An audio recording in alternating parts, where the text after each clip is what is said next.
मैं डॉक्टर प्रमोद के जायसवाल। मैं अपने चैनल में हार्दिक स्वागत करता हूं। डियर स्टूडेंट, अगर आप ये चैनल में आप नए जुड़े हों तो हमारे चैनल को सब्सक्राइब जरूर कीजिएगा। अगर आप फेसबुक के जरिए आप हम वीडियो देख रहे हैं तो हमारे पेज को फॉलो जरूर कीजिएगा। आज हम इम्पोर्टेंट टॉपिक पर बात कर रहे हैं G6PD।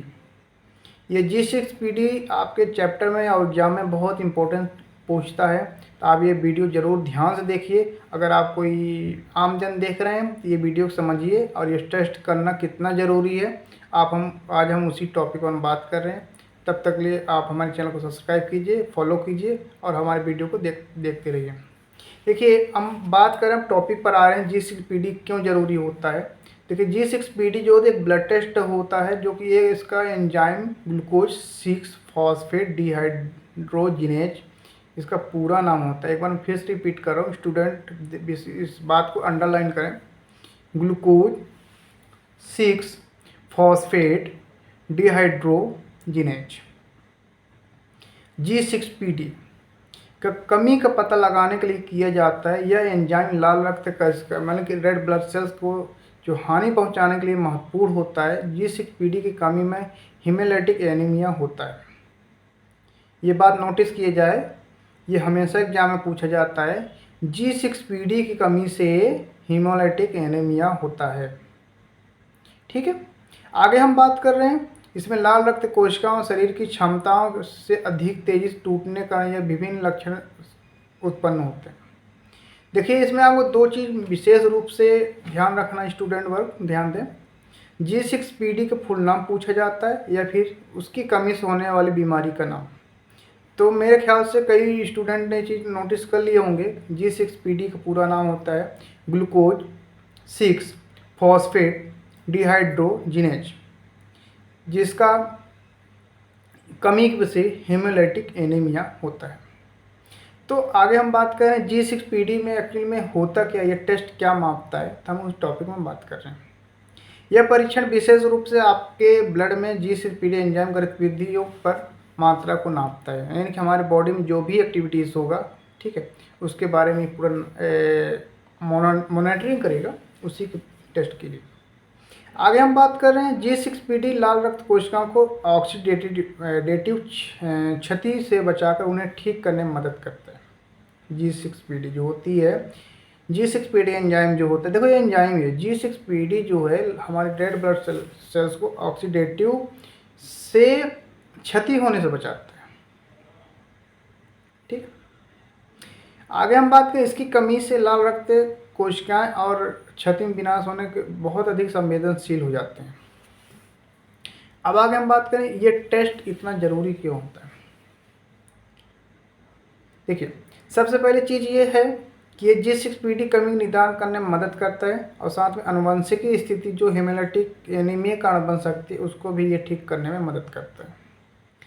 इसका जो मैनेजमेंट है, G6PD कमी से पहचानने के स्वास्थ्य जो डॉक्टर्स होते हैं इसके निगरानी प्रबंधन करने में मदद मिलती है और साथ में उन ट्रिगर से भी बचना भी शामिल करते हैं जो बहुत ज़्यादा टूटने लगते हैं, जो ठीक है, जो रिड्यूस होने लगते हैं।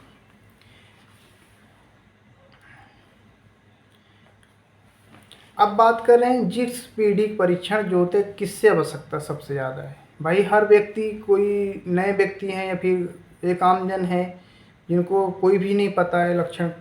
पहली चीज़ तो G6PD अभी समझ में ही नहीं आया होगा, तो कृपया करके आप हमारे वीडियो को बार बार देखिए। और आप ये वीडियो के लिए बहुत महत्वपूर्ण है, जरूरी नहीं कि स्टूडेंट ही लाइफ के लिए, हर चीज़ के लिए, अपनी शरीर है, अपने स्वास्थ्य है, सबके लिए ज़रूरी होता है। तो हम इसी टॉपिक हम बात कर रहे हैं जो ऐसे व्यक्ति जो हेमोलाइटिक एनीमिया लक्षण का अनुभव कर, जैसे थकान, पीलिया तेज, जिनका बीपी फ्लक्चुएट होते हैं, यानी कि कहना चाहिए कि पल्स रेट बढ़ा रहता है, उन कंडीशन में। तो देखिए, सीधी सी बात है, इसमें कहना चाहिए कॉमन सी बात है, जो व्यक्ति बार बार उसको थकान महसूस हो या बार बार पीलिया होता हो या उसका पल्स रेट बढ़ के आता हो या फिर बीपी बढ़ता हो, वो मरीज को एक बार G6PD टेस्ट जरूर कराना चाहिए। फंडा ये है, कुछ नहीं। जिन लोगों के परिवार में G6PD की कमी कभी पाई गई होगी, यानी कि ये एक आनुवंशिक बीमारी है, कुल मिला के ये कहा जाए। अगर आपके दादा परदादा या फिर किसी भी घर में ये G6PD डिफिशियंसी हुआ होगा तो आपको हो सकता है। ये मैं नहीं, मेडिकल साइंस बोल रहा है।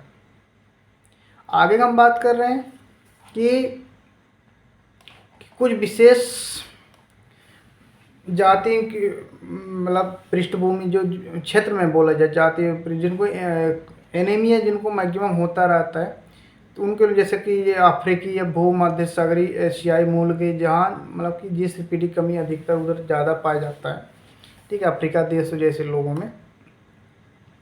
आगे हम बात कर रहे हैं कि जिन लोगों को हाल में कुछ दवाई ली हो या फिर उन्हें कोई इन्फेक्शन हुआ हो, तो क्योंकि ये कभी कभी G6PD कमी वाले व्यक्तियों को हेमोलाइटिक एनीमिया को बढ़ावा दे सकते हैं, यानी कि जो अभी बीमार हाल हुआ हो तो उनको भी ये कमजोरी वगैरह हो सकता है, वो भी एक बार अपना ब्लड G6PD टेस्ट जरूर कराएं।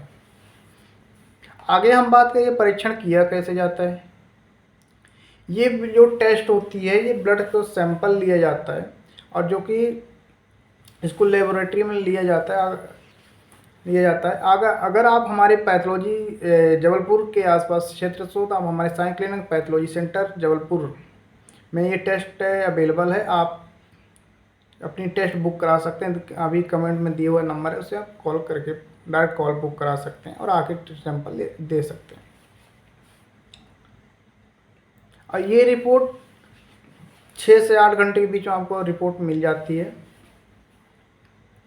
अब इसे जो हम टेस्ट तो करेंगे, इसका जो रिजल्ट आएगा तो इसका हम समझेंगे कैसे। तो चलिए मैं कुछ आपकी समस्याएं यहीं से दूर कर देता हूँ, बाकी आप रिपोर्ट में तो आप मेरे से डायरेक्ट मिल करके आप समस्या पे समाधान ले सकते हैं। देखिए, अगर सामान्य है, पर्याप्त G6PD एंजाइम है तो आपको किसी प्रकार कोई चिंता की बात नहीं है। अगर पर्याप्त नहीं है तो ये एंजाइम निम्न स्तर G6PD कमी का संकेत दे सकते हैं, जो कि मैंने आपको पहले ही बताया था कि हेमोलाइटिक एनीमिया कंडीशन को इंडिकेट कर रहा है। जो गंभीरता होगा तो कमी की मात्रा अलग अलग हो सकती है, कुछ व्यक्तियों में मध्यम कमी होती है जबकि कुछ लोग बहुत गंभीर होता है। तो ये चीज़ें हैं। आगे हम बात करें, कुछ महत्वपूर्ण बातें होता है जो जिसका G6PD कमी अक्सर एक आनुवंशिकी होती है, जिससे हमने पहले चीज़ बताया था, जिसका अर्थ माता पिता से बच्चों के स्थानांतरित होता है, ठीक है। G6PD कमी मुख्य रूप से पुरुषों को प्रभावित करता है, ये भी से ध्यान दें। मैंने क्या बोला? G6PD कमी में मुख्य रूप से पुरुषों को प्रभावित करता है, लेकिन महिलाएं भी इसकी वाहक हो सकती हैं, ठीक है। G6PD की कमी होने वाले अधिकांश व्यक्तियों में तब तक लक्षण में तब तक को वे विशेष कारणों, विशेष दवाओं या फिर खाद्य पदार्थों का संक्रमण के संपर्क में ना, यानी कि ऐसे वो तब तक आपको लक्षण दिखाई नहीं देगा जब तक आप इन्फेक्शन वाले एरिया में नहीं होंगे, या फिर आपको एनीमिया हुआ हो, या फिर हाल में कुछ ऐसे मेडिसिन चल रहा है, उस कंडीशन में आपको ये बीमारी आपको सामने आ जाता है। तो आज हम आप लोगों के बीच में G6PD का टॉपिक लाए, ये इसका टेस्ट, इसकी नॉर्मल वैल्यूज़, इसके क्लिनिकल सिग्निफिकेंस, मैंने हर चीज़ आपके लिए बीच में रखा। हमारा वीडियो आपको कैसा लगा आप हमें कमेंट करके और चैनल को सब्सक्राइब एंड फॉलो करके हमें ज़रूर बताइए। तब तक लिए जय हिंद, जय भारत।